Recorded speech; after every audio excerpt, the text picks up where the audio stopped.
Hello, আসসালামু আলাইকুম guys. সবাই কেমন আছেন?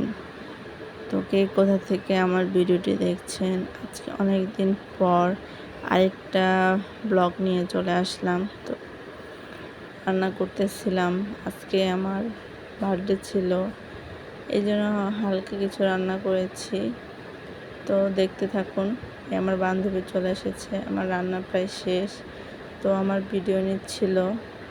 আমার তো চেহারা অবস্থা খুবই খারাপ ছিল।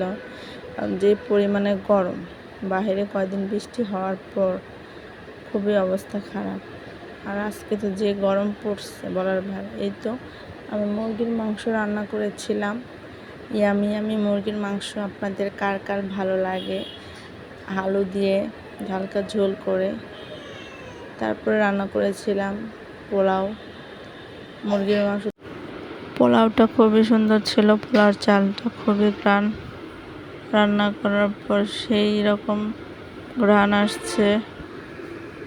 তো সাথে ছিল পায়েস। পায়েসটা আমার খুব ফেভারিট ছিল আর খুবই মজা হয়েছিল। তো তোমাদের কার কার পায়েস ভালো লাগে অবশ্যই লাইক কমেন্ট শেয়ার করে জানাবে। এই তো খাবার এখন বাড়তেছি, খাবার খাবো সবাই একসাথে। তো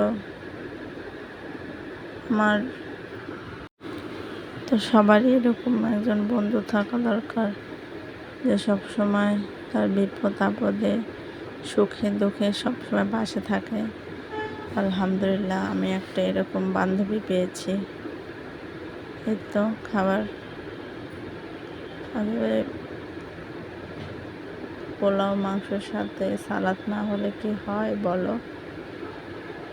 তো গাইস, সবাই ভালো থাকো। আজকের ভিডিওটি এ পর্যন্ত। আমার ইউটিউব চ্যানেলটি সাবস্ক্রাইব করে দিও। আল্লাহ হাফেজ।